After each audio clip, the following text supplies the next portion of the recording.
Hello दोस्तों, हम लोग इस क्लास में झारखंड बीएड एंट्रेंस एग्जाम के लिए हिंदी शब्द के प्रकार से संबंधित 20 क्वेश्चन करने वाले हैं। और आप लोग देख रहे हैं यूट्यूब चैनल ऑनलाइन विकास स्टडी सेंटर। और जो लोग भी चैनल पे नए आए हैं, अभी तक चैनल को सब्सक्राइब नहीं किए हैं, वो लोग चैनल को सब्सक्राइब कीजिए और बेल आइकन को दबा करके रखिए। और चलिए आज का क्लास हम लोग यहाँ पर स्टार्ट करते हैं। पहला क्वेश्चन आप लोग के सामने देख पा रहे होंगे, अर्थ के विचार से संज्ञा के कितने भेद होते हैं। तो अर्थ के विचार से संज्ञा के कितने भेद होते हैं बताइए दोस्तों। यहाँ पर आप लोग के सामने 4 ऑप्शन दिया गया है, जो कि इसका आंसर सही होगा बी ऑप्शन, जो कि 5 भेद होते हैं ये अर्थ के विचार के अनुसार। ठीक है, उसके बाद व्युत्पत्ति के विचार से संज्ञा के कितने भेद पूछा गया है दूसरा में, जो कि यहाँ पर ऑप्शन दिया गया है 2, 4, 3, 1। तो इसका आंसर हो जाएगा दोस्तों सी नंबर ऑप्शन, यानी कि 3 भेद होते हैं। उसके बाद देखिए अगला क्वेश्चन, यानी कि तीसरा क्वेश्चन, निम्न में से कौन सा भाववाचक संज्ञा नहीं है, इसमें से बताना है। मतलब जो भी ऑप्शन दिया गया है इसमें से बताना है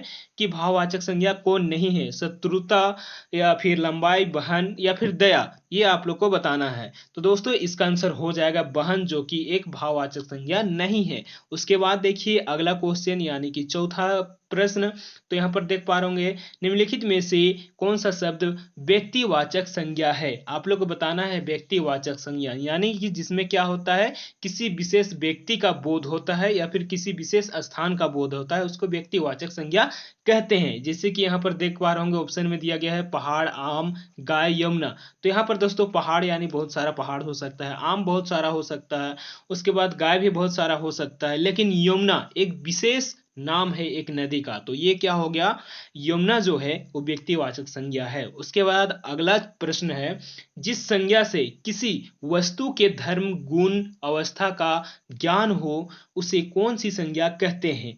तो यहाँ पर आप लोग को बताना है कौन सी संज्ञा कहा जाता है। व्यक्तिवाचक संज्ञा कहा जाता है, जातिवाचक संज्ञा कहा जाता है, भाववाचक संज्ञा कहा जाता है, या फिर समूहवाचक संज्ञा कहा जाता है। आप लोग जानते हैं तो, या फिर गेस कर रहे होंगे तो जरूर आप लोग कमेंट करके बताइएगा। तो दोस्तों इसका जो सही उत्तर होगा वो होगा भाववाचक संज्ञा, जिसमें कि क्या होता है, धर्म, गुण, अवस्था का ज्ञान हो, उसे क्या कहते हैं, भाववाचक संज्ञा कहते हैं। उसके बाद अगला प्रश्न देखिए, यानी कि प्रश्न संख्या 6 में, बचपन, शैशव, देवत्व, मित्रता, अहंकार, ये शब्द कौन सी संज्ञा है। मतलब ये जो शब्द दिया गया है ये कौन सी संज्ञा का है, तो ये आप लोग को बताना है। तो आप लोग कमेंट करके जरूर बताइए, आप लोग अगर जानते हैं तो। जातिवाचक संज्ञा का है, द्रव्यवाचक संज्ञा का है, व्यक्तिवाचक संज्ञा का है, या फिर भाववाचक संज्ञा का। तो दोस्तों इसका जो सही उत्तर होगा वो होगा भाववाचक संज्ञा। अगला प्रश्न है प्रश्न संख्या 7। देखिए निम्नलिखित में से कौन भाववाचक संज्ञा नहीं है, यानी कि जो भाववाचक संज्ञा नहीं है उसे बताना है। जैसे कि मिठाई, ये भी भाववाचक संज्ञा, सर्दी, ये भी भाववाचक संज्ञा, ताजमहल ये नहीं है, और बुढ़ापा है।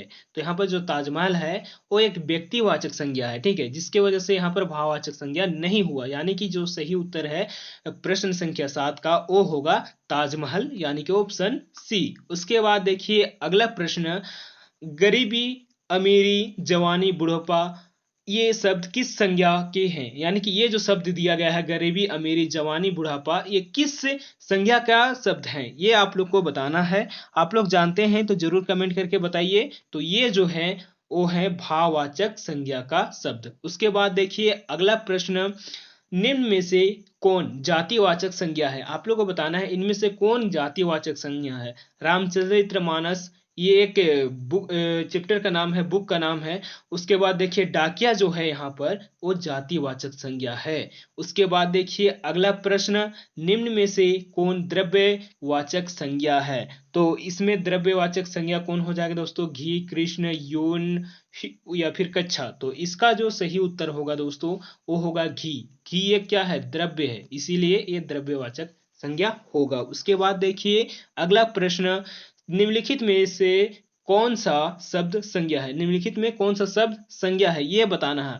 क्रोधित, क्रोधी, या फिर क्रोध, या फिर क्रोध। तो ये जो ऑप्शन दिया गया है इसमें से दोस्तों क्रोध जो है वो एक संज्ञा है। उसके बाद देखिए अगला प्रश्न, हमारे परिवार में कुल 8 सदस्य हैं, इस वाक्य में रेखांकित, जो कि परिवार में रेखांकित है, तो जो परिवार है वो किस संज्ञा का शब्द है? जातिवाचक संज्ञा, भाववाचक संज्ञा, समूहवाचक संज्ञा या फिर व्यक्तिवाचक संज्ञा? ये आप लोग को बताना है, तो बताइए दोस्तों इसका सही उत्तर क्या होगा। तो परिवार एक समूह का बोध करा रहा है यहाँ पे, तो ये क्या हो जाएगा? समूहवाचक संज्ञा हो जाएगा। फिर देखिए दोस्तों अगला प्रश्न, जो कि क्रोध, अभिमान और आनंद, ये शब्द किस संज्ञा के बोधक है? यानी कि ये जो शब्द दिया गया है वो किस संज्ञा के हैं? तो ये आप लोग को बताना है, भाववाचक, समूहवाचक, द्रव्यवाचक या फिर जातिवाचक, ये आप लोग को बताना है दोस्तों। तो इसका जो आंसर होगा दोस्तों भाववाचक। क्रोध एक भाव बता रहा है, अभिमान एक भाव बता रहा है, आनंद एक एक भाव बता रहा है। उसके बाद देखिए दोस्तों अगला प्रश्न, निम्न में से कौन संज्ञा पद है? तो ये आप लोग को बताना है, सुंदरता है या फिर अपना है या फिर चौकोर है या फिर हंसना है। तो ये सुंदरता जो है वो संज्ञा पद है और ये भाववाचक संज्ञा है। उसके बाद देखिए अगला जो प्रश्न है 15वां प्रश्न, जो कि निम्न में से कौन भाववाचक संज्ञा है, ये आप लोग को बताना है। तो यहाँ पर सिलाई ये भी है, पढ़ाई ये भी है, छटपटाहट ये भी है, तो इसका जो सही उत्तर होगा वो होगा उपरोक्त सभी। उसके बाद अगला प्रश्न है, निम्न में से कौन संज्ञा पद है? इसमें भी संज्ञा पद आप लोग को छांटना है। तो यहाँ पर मैला दिया गया है, मैल दिया गया है, अपना दिया गया है और बहना दिया गया है। तो दोस्तों इसमें से कौन संज्ञा पद है आप लोग जरूर बताइएगा कमेंट करके। तो ये इसका जो दोस्तों सही उत्तर होगा वो होगा मैल, दोस्तों एक संज्ञा है। उसके बाद देखिए अगला क्वेश्चन यहाँ पर दिया गया है, पुस्तक, रसगुल्ला, छात्र, सेब, ये किस संज्ञा के बोधक है? यानी कि जो पुस्तक है, रसगुल्ला है, छात्र है और सेब है, ये किस संज्ञा का बोध करता है? मतलब तो बताना है आप लोग को, भाववाचक संज्ञा, द्रव्यवाचक संज्ञा या फिर जातिवाचक संज्ञा या फिर समूहवाचक संज्ञा। तो आप लोग बताइए इसका कमेंट करके कौन सा संज्ञा होगा। तो इसका जो होगा दोस्तों ये होगा जाति। पुस्तक एक जाति, पुस्तक में बहुत सारा पुस्तक हो सकते हैं। रसगुल्ला, रसगुल्ला में बहुत सारा रसगुल्ला हो सकता है। छात्र, छात्र अलग अलग तरह का हो सकता है, वो कोई स्कूल का हो सकता है, कोई कॉलेज का छात्र हो सकता है। उसके बाद सेब, सेब अलग तरह का हो सकता है, अलग अलग प्रकार का। तो ये एक जाति का बोध करा रहा है दोस्तों, इसीलिए ये जातिवाचक संज्ञा होगा। उसके बाद अगला प्रश्न है दोस्तों, दूध, घी, लोहा, सोना, चांदी, ये किस संज्ञा के बोधक है? तो दोस्तों ये किस संज्ञा के बोधक हैं आप लोग जरूर बताइए। समूहवाचक संज्ञा, द्रव्यवाचक संज्ञा, जातिवाचक संज्ञा या फिर व्यक्तिवाचक संज्ञा? तो दोस्तों किस संज्ञा में आप लोग को बताना है कि किस संज्ञा में किसी द्रव्य का बोध होता है, तो आप लोग को बताना है दोस्तों इसमें कौन सा होगा। तो ये होगा द्रव्यवाचक संज्ञा, जो कि सही उत्तर होगा। उसके बाद अगला प्रश्न देखिए, भीड़, मेला, झुंड, फौज, इन पदों का संबंध किस संज्ञा से है? ये जो पद है वो किस संज्ञा से संबंध रखते हैं? जातिवाचक संज्ञा, द्रव्यवाचक संज्ञा, समूहवाचक संज्ञा या फिर व्यक्तिवाचक संज्ञा? तो दोस्तों ये जो शब्द है वो है समूहवाचक संज्ञा का। उसके बाद देखिए अगला एवं अंतिम प्रश्न, मुझे निर्बल लोगों की उदारता पसंद नहीं है, ये एक वाक्य बनाया गया है। रेखांकित पद किस संज्ञा का सूचक है? जो कि रेखांकित कहाँ पे है? उदारता पे है।